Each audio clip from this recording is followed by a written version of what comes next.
Naira foi escolhida. Ela pode tentar voltar, avisem ela aí, tá?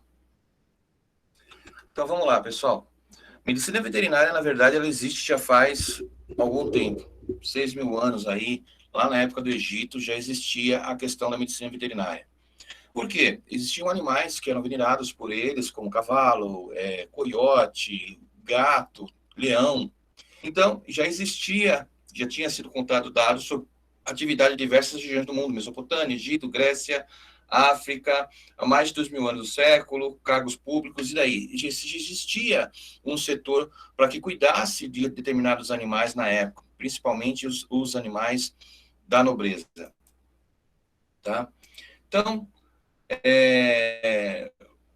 em relação ao Brasil, começou a desenvolver também, e isso hoje em dia, a questão da veterinária no mundo é febre, os animais, inclusive, têm direitos agora, e alguns direitos muito melhor do que o próprio ser humano tem, tá?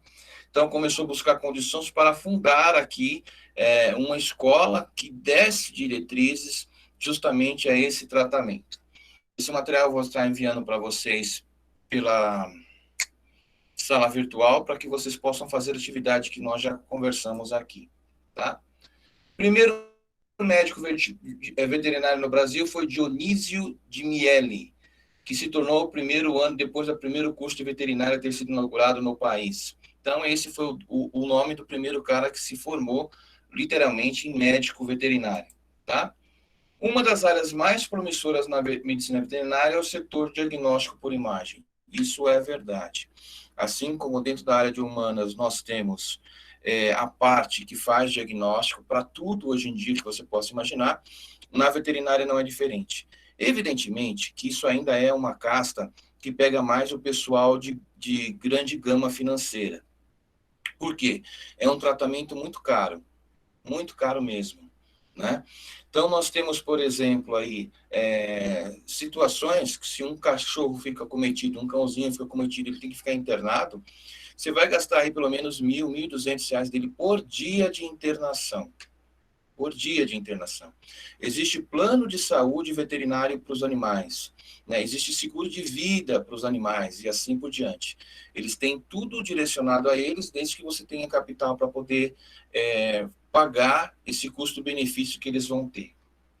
Então, áreas mais promissoras. O que, como na medicina humana, o serviço diagnóstico por imagem da veterinária também é realizado pelos tecnólogos em radiologia.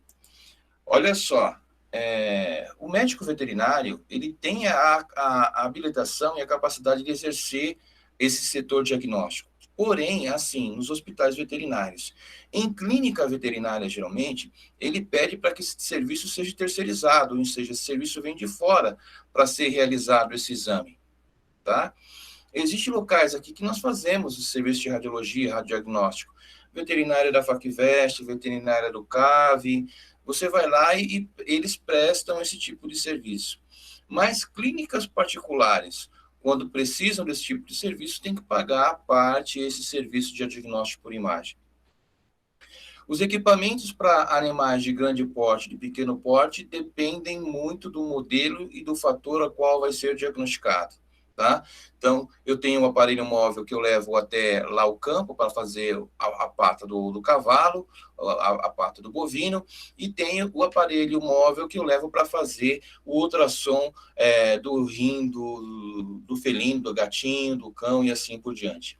Toda essa gama de atividade veterinária, nós podemos trabalhar com tranquilidade, tá? Aqui, como já é mais uma área rural, digamos assim, nós não temos tanta aptidão assim para manusear esses animais, porque os médicos veterinários, nós temos duas universidades veterinárias dentro da cidade, uma cidade de 170 mil habitantes, então, nós não temos assim tanta mobilidade para realizar esses exames. Contudo, em centros maiores, Belo Horizonte, São Paulo, Rio de Janeiro, a medicina veterinária de diagnóstico por imagem, que é realizada por técnicos e tecnólogos, é muito forte. Nós temos hospitais unicamente disso em São Paulo. É muito forte. Sempre está precisando de alguém. Bom, nos Estados Unidos e na Europa já são realizados exames de cintilografia, ressonância magnética, tomografia e ultrassonografia. Então, no Brasil, o básico dentro da radiografia veterinária, convencional e ultrassom.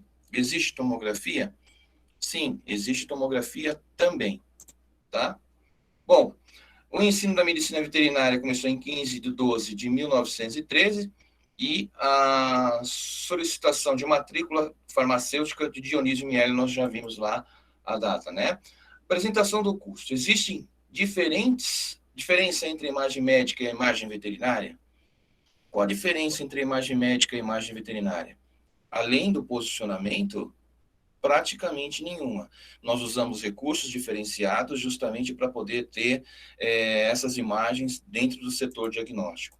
Então, nós temos, claro que temos, mas isso vai depender do quê? Da categoria que você resolveu fazer o exame, tá? A técnica é diferente? Também é diferente, são densidades diferentes, mas a técnica é diferente, vou diferenciar. Não vou usar a mesma radiação, a mesma quantidade de kVMA para a cabeça de um cão, para a cabeça de um ser humano. São densidades diferentes, mas o cálculo geralmente sempre é o mesmo, tá? Então, não tem diferença. Há diferença alguma em relação à medicina humana e que tange as questões normativas de proteção radiológica, como luvas, aventais, óculos, colar, tireoides, omitrina, toda proteção radiológica, ela é voltada a quê? A se proteger da radiação ionizante, tá? E não só da radiação ionizante, como também alguns tipos de patologias biológicas que possam nos acometer. Onde está o grande segredo da veterinária? No manuseio do animal, tá? Na mobilidade que você vai poder realizar com esse animal. Se vai ser necessária a presença de um médico veterinário ou não, e assim por diante. Posicionamento vai depender do enfoque. Por quê? Eu posicionar um animal de grande porte é uma coisa, eu posicionar um animal de médio porte é outra coisa.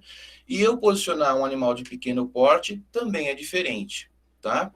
Eu vou dar um exemplo para vocês. Quando eu vou levar minhas cachorras para fazer higienização, banho, tosa, cortar as unhas, aquela coisa lá, eles sempre me perguntam: o animal é de pequeno porte, é médio ou é grande? Por quê? O manuseio de um animal de pequeno, médio e grande porte são diferenciados, né? Eu tenho que manusear de forma diferente. A maioria dos animais que vão até o veterinário lá, o pet, shopping, tomar banho, 99% deles são animais de colo, animais de pequeno porte, de até 10 quilos, 11 quilos. Acima daí, já são animais de grande porte. E esses animais de grande porte, o procedimento tem que ser diferenciado. Se acaso o setor lá do pet shop não comportar esse animal, evidentemente que eles vão recusar o serviço, tá? Por quê? Depende de outros fatores. O animal é manso, animal adestrado, ele está acostumado a esse tipo de procedimento desde pequeno. Você colheu esse animal na rua, ele já está vacinado, ele é agressivo com outras pessoas, a não ser que seja o dono. Tudo isso tem que ser levado em consideração. É diferente do ser humano, que você já conhece o comportamento, você vai lá e faz a retenção dele. Põe ele na cama, segura a criança para poder fazer o radiodiagnóstico. É diferente, porque um animal, ele pode tanto ser danoso para você, quanto acabar sofrendo com a técnica que você for empregar, caso ele não esteja devidamente acometido, retido para realizar o exame. Então, quando se trata de posição, perfil antero-posterior, póstero-anterior, etc. Tá? No homem, tórax simples, quando se trata de um adulto, quando criança, sem muita dificuldade. No animal, vejam o que acontece. O animal parece que está rindo, mas com certeza ele está querendo te dar uma mordida. Esse aqui já é um animal de grande porte. Então, nós temos, hoje em dia, animais de grande porte que, além da natureza dele ser inconstante, muitas vezes, ele é treinado para ser agressivo. E, assim, inclusive agora isso é proibido, né? Uma pessoa que tem um Rottweiler, por exemplo, ela fazia um treinamento para deixar o animal mais agressivo ainda. Mas o animal sem esse treinamento é um animal muito dócil. Eu tenho aqui o vizinho que tem uma Rottweiler, ela é muito mansa. Todo mundo tem medo. Quando ela escapa, sai todo mundo correndo. Já quiseram até chamar a polícia para a cachorra. Mas o animal é manso, super manso. Se você for lá, ela vai querer pular em você, brincar com você, mas é muito manso. Ela não foi treinada, ela não foi instigada a ser violenta. Evidentemente que se ela fosse violenta, não estaria aqui do lado, nem portão tem a casa do vizinho, né? Eu mesmo teria tomado as providências. Então, são esses os fatores que nós temos que levar em consideração. Não seria um pouco diferente? Tem uma diferença, lógico, né? Ter cuidado, ter que ter paciência, pensar no modo que mais vai deixar o animal confortável sem danificar o exame, sempre achar que é possível, que o impossível possa ocorrer. Você está com o animal tranquilo lá, você toca alguma coisa nele que ele está doente, está doendo, ele vira e acaba te mordendo. Então, nós temos o quê? Nós temos as mordaças, os apetrechos de retenção, né, que você usa, e em último caso você vai usar o quê? O tranquilizante. Vai anestesiar o animal e daí você realiza o procedimento, espera o animal voltar da anestesia. O animal volta com um mau humor desgraçado, mas porque a anestesia em geral, tanto para animais quanto para humanos, causa dor de cabeça, né? Se você tem sempre uma dor de cabeça. Nunca se expor às radiações necessariamente, isso é óbvio. Fazer com que os proprietários segurem o animal. E atenção, cliente e paciente são entidades diferentes. Se o proprietário não segurar o animal, alguém vai ter que fazer esse trato. Então, nós temos aqui um pet. Hoje em dia, o comportamento dos animais são muito mais dóceis. Então, por exemplo, um animal que ele está ferido, quando ele percebe que o ser humano quer auxiliá-lo para poder fazer o tratamento dele, ele se torna vulnerável e ele se expõe para você poder realizar o tratamento, literalmente. Então, nós vemos aí, não é difícil você pegar casos aí de cachorros que foram atropelados ou que estão machucados, entrar, por incrível que pareça, numa farmácia ou ficar na porta do hospital esperando que alguém os ajude, né? Então, eles têm esse instinto. Eu mesmo já tive essa experiência, acho que eu comentei com vocês, com a cachorrinha que nós resgatamos aqui, ela machucou a pata, e a hora que eu cheguei, ela veio mostrar que a pata dela estava ferida, que ela estava sangrando naquela pata. Ela veio andando, mancando, com uma pata levantada, machucada, e mostrando para mim, falou, olha, machucaram a minha pata. Então, existe isso? Existe sim. Os conceitos entre animal e humano mudaram muito no decorrer dos anos, mas muito mesmo. Tanto que eles têm as suas próprias leis agora. Antigamente, os mais ignorantes acreditavam que os animais só agiam por instinto. O animal está agindo assim porque ele tem um instinto. Hoje nós sabemos que o animal ele agrega valor também psicológico e agrega valor sentimental, né? Então, esse fato de o animal ter se valorizado também fez com que o animal fosse humanizado. Então, por exemplo, vou dar um exemplo para vocês. Eu tenho um conhecido em São Paulo, e ele tinha lá um cachorrinho de colo, uma raça dessas que você vive, o cachorrinho vive no colo, chamado Fred. E um dia ele brigou com o cachorro. Não sei o que o cachorro fez, ele estava de mau humor, ele gritou com o cachorro. O cachorro caiu em depressão, começou a cair todo o pelo e veio a óbito. Morreu. E aí ele ficou super chateado, ficou com remorso que o cachorro tinha morrido. Ele chegou aí para o psicólogo por causa do animal. E aí ele foi pesquisar e ele falou que esse tipo de cachorro que ele tinha era um cachorro muito sensível. Se você brigasse com ele, gritasse com ele entraria em depressão e poderia vir a óbito mesmo. E foi o que aconteceu. O cachorro entrou em depressão e morreu devido ao grito que ele deu ao cachorro, a briga que ele deu ao cachorro. Então, são sensíveis, né? Existem animais que são bem sensíveis até mesmo nisso. Temos aqui o cachorrinho, posicionamento dele, ó. Seguro na parte das patas, faço tracionamento e vou te radiografar tanto o tórax quanto o abdômen dele. Geralmente, quando você faz a imagem, você procura pegar o máximo possível para saber se numa única exposição já existe algum tipo de patologia ali. Tá? Os aparelhos que eu posso utilizar são vários modelos, desde que tenha capacidade funcional do raio-x, posso usar aparelho até periapical, para fazer membros anteriores e posteriores, e assim por diante. Mas utilizamos, geralmente, um raio-x convencional mesmo.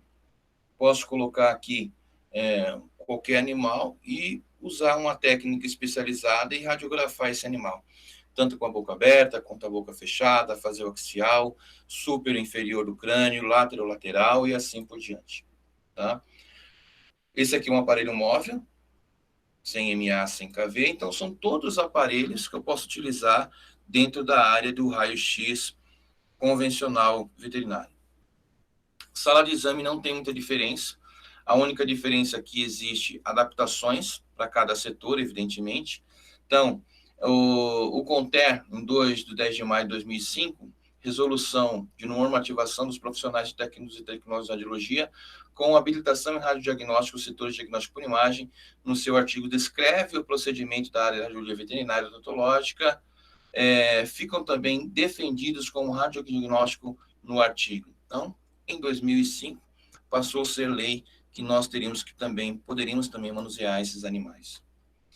Esses centros aqui são centros antigos, mas existem centros de ponta em que eu posso fazer o tratamento. Inclusive, você vai encontrar muito na internet tomografia de equinos, né? Cavalo, zebra, animais de grande porte, e alguns centros são, inclusive, especializados nisso. Preferem trabalhar com animais de grande porte do que com animais de pequeno porte. Mas existe também a diferenciação entre etnias e etnias de as raças, na verdade, dos animais, né? Dependendo da raça, ele é propenso a determinadas patologias e assim por diante. Bom, também é necessário um ambiente sem janelas, preferência com luz confortável, que proporcione quietude necessária para o animal. Quando um animal geralmente vai para um setor de um hospital veterinário, o primeiro dia é a adaptação. Então, eles têm que ficar lá no período, eles vão se adaptar àquele ambiente, se acostumar com aquilo, para depois seguir os procedimentos normais dele. Porque senão, no final, até os batimentos cardíacos dele podem estar sendo monitorados de outra forma. Tá? Bom, a porta de entrada da sala de exames deve estar fixadas à vista de identificação de proibição de menores de idade. Isso aqui não muda para o raio-x convencional também. O tecnólogo deve receber o pedido de exames que deverá conter o nome do proprietário, espécie do animal, raça, sexo, idade, profissão veterinária solicitante, enfim, tudo. Existe, inclusive, RG para animais. Tá? Existem empresas que se responsabilizam por isso, elas criam RG para aquele animal, eles colocam um chip de rastreamento e assim por diante. No Brasil, isso ainda não é forte. Né? No Brasil, ainda nós estamos lutando para as empresas de telefonia respeitarem o consumidor. Mas em outros países, Estados Unidos, Europa, geralmente o que acontece? O animal fica perdido. 2, 3 meses perdido. Se ele tiver com chip, quando ele passar perto de uma antena, ele vai ser localizado e eles vão entrar em contato com aquele proprietário. Então, não existe essa coisa de abandono proposital. Às vezes o animal acaba se perdendo mesmo, né? E às vezes as pessoas não querem que o animal se perca. Eu sei que, assim, eu já andei muito aqui no bairro no começo, quando eu tinha a minha primeira cachorra, porque ela saía, ela sumia. E eu ficava girando com o carro até encontrar em alguma esquina, pegar e trazer de volta. É uma questão de preocupação. Teve uma vizinha aqui que o gato dela sumiu. O gato dela simplesmente sumiu. Ela ficou desesperada. Ela chegou a oferecer uma recompensa de R$ 1.500 para quem encontrasse o gato. E o gato nunca foi encontrado. Nunca foi encontrado. Mas ela chegou a oferecer uma recompensa gorda. Tá? Então, uso de mesa, que vai ser justamente onde eu vou realizar os meus exames radiográficos. Não utilizamos book nesses casos, principalmente em casos de animais de pequeno porte, né? Estruturas mais densas radiografadas, necessidade de um valor de KV ou MA ao mesmo tempo. Então, tem aqui um raio-x convencional, ó, simplesinho, uma ampola simples, uma mesa, essa mesa aqui é deslizante, nem mesa fixa a deslizante sempre é um pouquinho melhor, porque facilita eu posicionar esse paciente. Esses equipamentos vão dar aí até 125, 140 kVp, tá? É bem funcional. Então, se você, como tecnólogo, quiser prestar um serviço de radiografia externo, primeira coisa, tem que fazer um convênio com os PETs, geralmente as clínicas veterinárias, e depois disso, comprar um aparelhinho desse de raio-x, fazer toda a regulamentação dele, e você consegue trabalhar ali tranquilo, fazendo o posicionamento desses animais. Mesa de comando nós precisamos falar, e alguns suportes. Esse aqui é o principal suporte que geralmente nós utilizamos para a veterinária, que é a calha. O cachorro vai ficar aqui, ó, o gatinho vai ficar aqui, você vai fazer a extensão dos membros posteriores e anteriores dele, vai colocar ele em decúbito dorsal, e a incidência do raio vai ser ínfero-superior, vai pegar no abdômen dele e vai sair lá na coluna dorsal, tá? Proteção de tireoide, isso aqui já é para as pessoas que fazem a manipulação, né? E o biombo, que também pode ser feito fixo, pode ser de cimento, pode ser só um vidro, pode ser de acrílico, o suficiente para que você não seja irradiado, não sofra com a radiação secundária aí.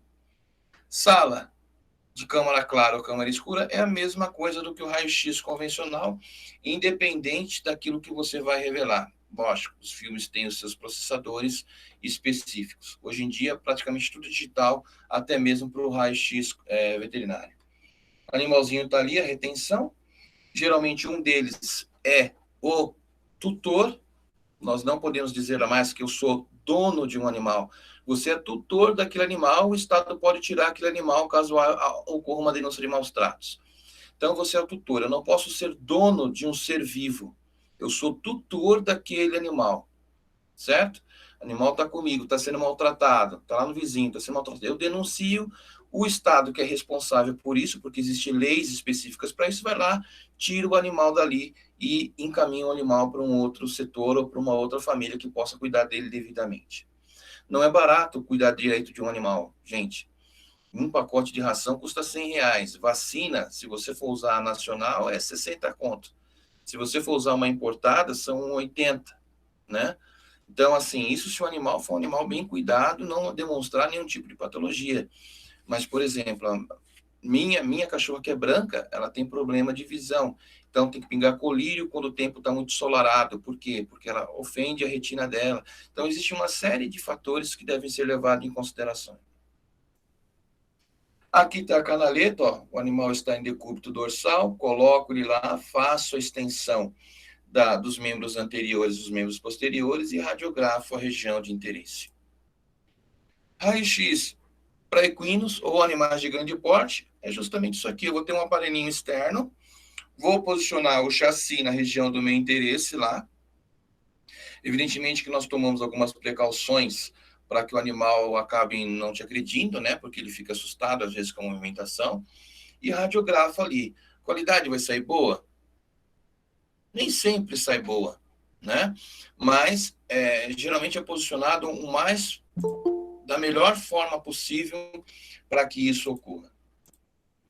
Então tá ali, ó, tanto para membros anteriores como posteriores, o pessoal vai tirar a radiografia. Pequenos animais também, que às vezes miniaturas também, vou usar o mesmo tipo de raio-x. Esse aqui é um aparelho telescópio. Eu não vi em Lages um aparelho telescópio desse, acredito que não tenha. É um aparelho que é em forma de L, ele é preso na sala, eu movimento ele, abaixo, levanto, para qualquer altura. Se eu quiser encostar ele no chão, eu encosto ele no chão. Muito utilizado para fazer radiografia de tórax lá em São Paulo, ou alguma radiografia excepcional, onde o aparelho geralmente é utilizado. Tá? Para grandes animais, ó, de grande porte, para ele ter um braço mecânico, é preso lá em cima e eu movimento ele para cima e para baixo, de um lado para o outro, para poder posicionar da melhor forma possível o animal. Evidentemente, se for um animal de grande porte, eu vou ter que ter um espaço próprio para isso. A tomografia computadorizada pode ser utilizada também, desde que haja suportes necessários. Existem situações que você coloca aqui o equino virado para cima, essas mesas suportam agora até 900 quilos, 860 quilos, alguma coisa assim, coloca o animal e coloca a cabeça dele lá dentro. Antigamente, os aparelhos raio-x, o limite de peso da mesa era de 120 quilos. Aumentaram para 160, para 180, e hoje as mesas de raio-x suportam 300 quilos. Tá? 300 quilos é o limite máximo de uma mesa de raio-x. Então, tá aí. Ó, tomografia, coloco o animal ali, evidentemente que ele vai estar sedado, né? Para que não haja movimentação. Posso aplicar o exame contrastado nele também, como se fosse o ser humano, tá? Não tem diferença alguma. Ultrassom, que é o mais utilizado, principalmente para animais de raças mais puras e aquelas que vão se destacar como reprodutor. Vou dar um exemplo. A pessoa tem lá uma bulldog. A bulldog foi preparada para acasalar e ter filhotinhos de bulldog. Bulldog é um animal que tem um valor agregado bem alto, uns R$ 2.000 por filhote. Então, a pessoa vai lá e gasta uns R$ 1.500 no mínimo, só para a veterinária fazer ultrassom periódico, para ver como que está sendo desenvolvida a gestação dessa cachorra, e depois é realizada uma cesárea. Eles não esperam, eles não correm o risco de que o cachorro passe por um parto normal. Vai lá e realiza uma cesárea no animal para a retirada dos filhotes. Eu, particularmente, eu não concordo com nada disso, tá? Não é que eu não concordo com o exame, com a prevenção. Eu não concordo que o animal seja utilizado para reprodução e venda. Não concordo com isso. O Brasil ainda está muito atrasado nesse sentido, todo mundo fala em proteção dos animais, mas ninguém chega lá e proíbe comércio de animal, né? Porque se eu sou tutor, então também eu não posso vender, nem comprar. Concorda comigo? Se eu não sou dono, eu não posso vender ou comprar. Eu teria que recebê-lo gratuitamente como tutor e, da mesma forma, passar para uma outra pessoa gratuitamente. Na Europa, isso é completamente proibido. Tá? Então, tá aí, ó. Tá grávida lá, a cachorrinha fica quietinha e aí você, através do ultrassom, vai verificar se está tudo correto dentro da gestação do animal. Ultrassom é a mesma coisa que o ultrassom nós vimos na parte humana, só que, lógico, o formato do embrião é diferente, o posicionamento é diferente, mas são feitas as mesmas medidas para saber qual é o desenvolvimento do animal, tá? Câmara escura, a mesma coisa. Se não tiver câmera escura, vai ter um digitalizado lá, que é a tendência do mercado. Então, vou ter lá o balcão seco, onde fica um chassis, vou ter lá a minha processadora química, e assim por diante. Não muda nada. Setor de luvas, não muda nada. Evidentemente que depende da situação da região, né? Que tem uma porta, lá dentro é horrível, né? Ó. É só para eu poder fazer revelação lá no meio do pasto de animais de grande porte. Então, tem os produtos químicos lá. Em um deles, eu tenho o meu revelador, mergulho o filme aqui, fixador, depois eu lavo, né? É improvisado, é artesanal. Evidentemente que a qualidade é uma nhaca, né? Então, quando você está no campo, é diferente, né? Quando você está na cidade fazendo a imagem de um pet, tem a qualidade melhor aí, tá? Não muda muita coisa não, pessoal. Essas imagens aqui é do Hospital Veterinário da USP, lá de São Paulo. Descampado que eles têm, e eles tinham lá na época esse material precário, bem precário. Não importa se é animal ou não, você está exposto ali dentro também, né? A produto químico, a contaminação e assim por diante. O pessoal devia pensar um pouco mais nisso. Identificação luminosa, chassi, ecrã, verde ou azul. Na verdade, agora só o verde e o azul nós não utilizamos mais. Divisor, espessômetro e assim por diante. Então, eu vou aplicar as certas normas de ouro, que pode diminuir muito, chamadas distorções geométricas. Acessórios mordaça, que é uma técnica de segurança. Então, eu vou ter lá desde a mordaça zero até mordaças para animais de grande porte. Geralmente, elas são feitas desse material de poliéster, né? Para não ferir o animal. Não que, às vezes, até o próprio proprietário já traz o animal de grande porte com a mordaça.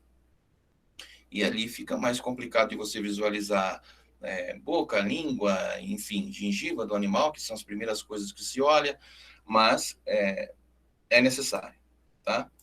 Como se coloca? Primeiro, o proprietário ajuda, o auxílio de um enfermeiro, se for o caso, e do técnico. Caso o animal não permita que nem mesmo o proprietário vá lá e faça o procedimento, o que acontece? Eu vou ter que anestesiar esse animal, tá? Então, procuramos anestesiar o animal e aí eu consigo fazer os procedimentos que eu quiser, né, porque o animal está apagado então eu posso realizar qualquer tipo de exame com ele. Se você leva o animal desde pequeno no veterinário para banho, tosa, ele se acostuma com o procedimento e ele vai ser um animal mais manso em relação a isso, tá? Eu fiz um resgate há um tempo atrás de uma cachorrinha que tinham jogado dentro do rio Cará e agora ela já cresceu, ela já não é mais um animal de pequeno porte, nem de médio porte, ela já passou para um animal de grande porte em 4 meses, já é um animal de grande porte. Ela não é agressiva com ninguém fora do ambiente familiar. Mas, se você colocar a mão para dentro do meu portão, ela vai morder a sua mão e vai arrancar um dedo, sim, porque é o território dela, né? Então, colocou ela na rua, ela não morde, não faz nada para ninguém, mas colocou ela aqui dentro, aí, se colocar a mão aqui dentro, ela vai morder, não tem outro jeito, tá? É o território dela, ela está se defendendo, está protegendo a matilha dela, que somos nós. Então, no caso de fazer um procedimento assim, ela me obedeceria, como ela me obedece quando levo lá no pet. Mas, se a pessoa estiver aqui dentro dessa casa, infelizmente, ela vai correr o risco de ser mordida. Tem que comprar, colocar lá o, o equipamento necessário para que ela não morda. Então, tá lá, ó. Animal está drogado, né? E aí, as normas do pergunta ao proprietário: o animal é bravo? Resposta: não. Com o dono, geralmente é sempre não. Coloque a mordaça, leia o pedido atentamente para saber se a região a ser radiografada e logo o posicionamento correto. Sempre tem que verificar primeiro, eu não posso chegar com o animal lá sem saber qual é o procedimento que eu já vou ter que usar. Eu já chego lá com o pedido pronto, sabendo aquilo que eu tenho que buscar, tá? Normas duradouras. Permanentemente, os proprietários que irão segurar o animal se posicionem ao mesmo tempo. Saiam da área de exposição, façam a exposição, revelem e não esqueçam deste intervalo. Antes que eu libere o animal ou o dono para sair da sala, eu tenho que fazer o processo de revelação da minha imagem para saber se eu vou ter que repetir ou não esse procedimento. Depois disso, eu libero tanto um como o outro.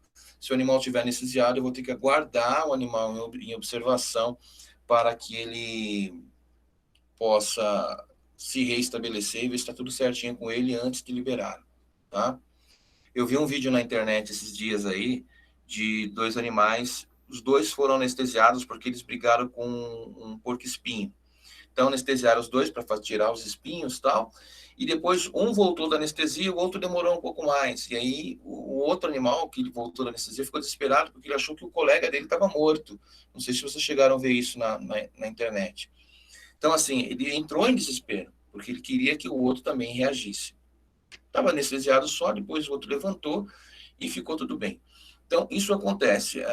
A cachorra do meu irmão ontem, também, lá em São Paulo, também, na Serra da Cantareira, acabou enfrentando um porco-espinho, encheu o focinho de espinho. Ele me mandou as fotos hoje e teve que levar o animal, anestesiar e tirar os espinhos do focinho. Então, acontece isso com frequência. Até em São Paulo, que eu achei que não fosse acontecer, realmente acontece. Pessoal, então nós vamos ficando por aqui, já são 21h10, e eu vou mandar o material para vocês e as maiores orientações eu passo para vocês via redes sociais, tá ok? Dúvidas?